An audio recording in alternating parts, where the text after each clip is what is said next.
Salam saudara-saudara yang terkasih, senang sekali bertemu kembali di channel pelayanan ini.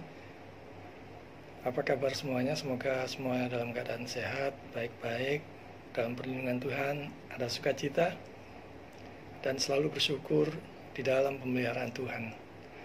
Saudara yang terkasih, kita akan membahas satu ayat yang sangat-sangat terkenal sekali dari Matius 10 ayat 30, dan saya beri judul rambut kepalamu pun terhitung. Saya akan bacakan Matius 10 ayat 30. Ayatnya sangat singkat sekali. Dan kamu, rambut kepalamu pun terhitung semuanya. Saya sangat suka sekali dengan ayat ini. Seringkali mengingatkan saya di saat mengalami masa-masa sukar, di saat mengalami kesulitan ataupun kesesakan di dalam hidup ini. Saat kecemasan, kekhawatiran datang, ayat ini memberikan penghiburan buat saya. Di masa-masa pandemi sekarang ini, banyak orang yang menjadi cemas, takut, khawatir, bahkan ada yang goncang imannya. Juga ada yang sampai undur dari gereja yang saat ini sedang kosong dan beralih dari ibadah tatap muka menjadi ibadah online. Seperti kesempatan, seolah-olah kesempatan untuk menghilang ya. Mumpung ada ibadah online dan tidak lagi tatap muka, ya sekaranglah kesempatannya untuk menghilang. Juga kerohanian menjadi merosot. Fokus dan perhatian beralih pada pemenuhan kebutuhan yang makin sulit karena mulai banyak PHK dan bisnis usaha dan perekonomian juga menjadi lesu saat ini. Bahkan di kalangan hamba Tuhan juga tak kalah resahnya.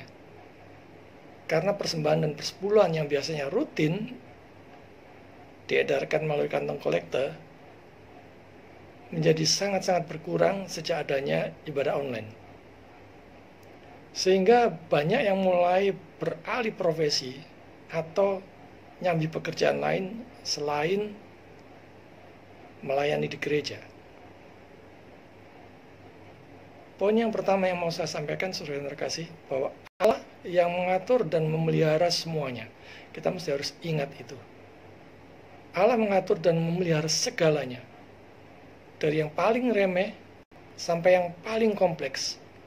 Dari mulai oksigen yang tak terlihat yang kita hirup setiap hari, sampai partikel-partikel terkecil dari debu yang bisa menjatuhkan pesawat terbang Boeing 777 kalau debu itu masuk ke dalam jet engine. Pengakuan seperti ini mudah diucapkan ya, bahwa Allah mengatur dan memelihara semuanya. Mudah sekali kita mengucapkannya. Tetapi lain ceritanya di saat dihadapkan pada berbagai macam masalah di dalam hidup ini. Apalagi kalau itu datangnya bertubi-tubi.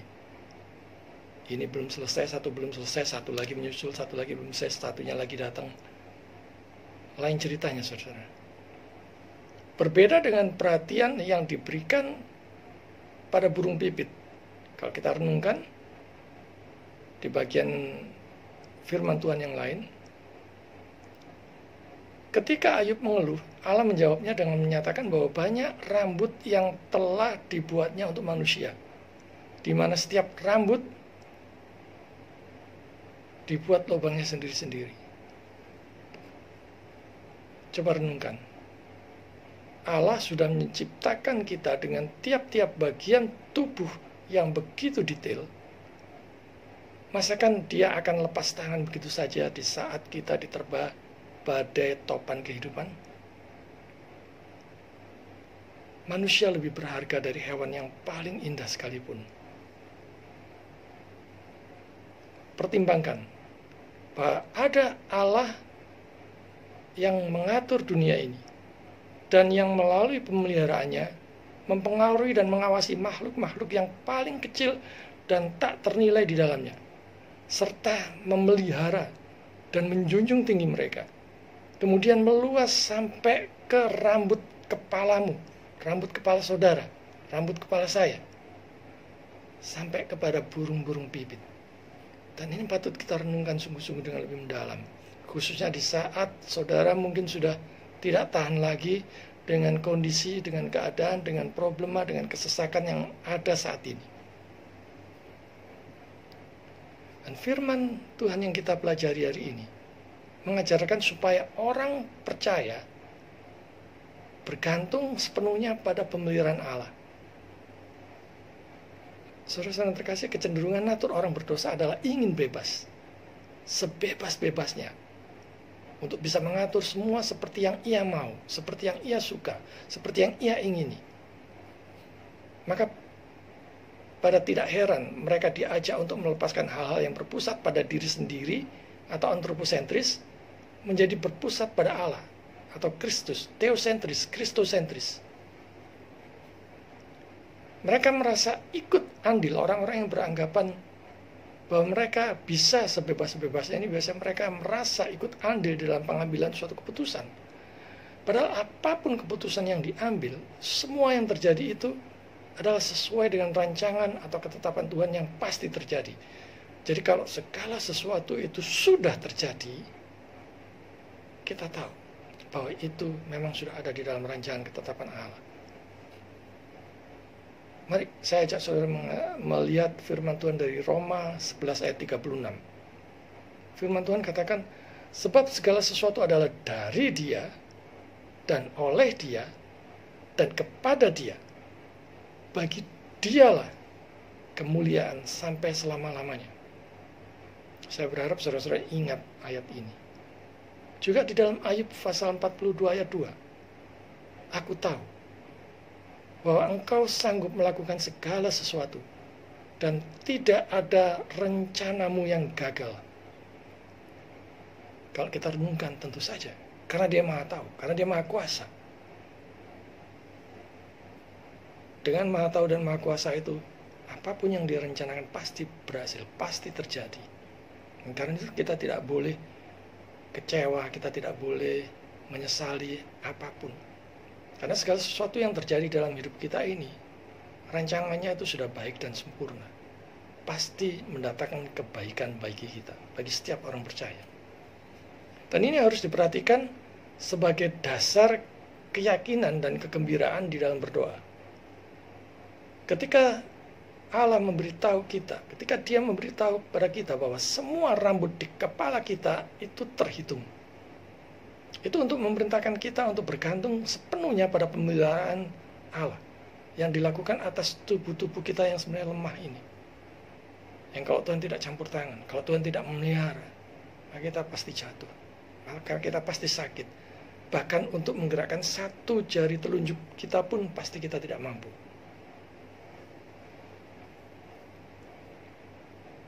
Saya memberikan ilustrasi seperti anak kecil yang lemah, yang selalu nyaman di dalam rangkulan, gendongan, dan pangkuan bapaknya yang penuh kasih setiap saat.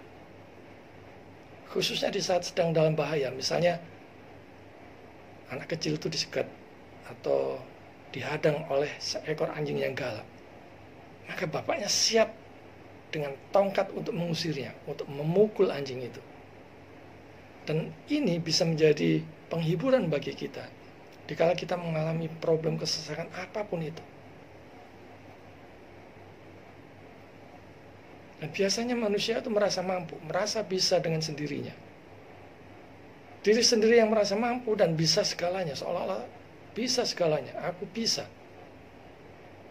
Termasuk menyombongkan diri sendiri dalam hal iman. Yang merasa bisa percaya kepada Yesus dengan sendirinya, yang meninggikan kehendak bebasnya, dan merasa bisa percaya karena memang mau percaya dengan sendirinya. Seolah-olah dia merasa bahwa dia percaya karena memang dia mau percaya. Tetapi ketika ditanya, bisakah kamu percaya jika Roh Kudus tidak memberikan baik kemampuan maupun kemauan kepadamu untuk bisa percaya, dia pasti bingung, tidak bisa menjawab. Bisakah seseorang percaya jika Roh Kudus tidak menganugerahkan iman kepadanya? Saudara-saudara yang terkasih, jangankan iman percaya. Kalau tidak diberi kemauan dan kemampuan dari Dia untuk menggerakkan satu ujung jari telunjuk pun sekali lagi, tidak akan pernah bisa.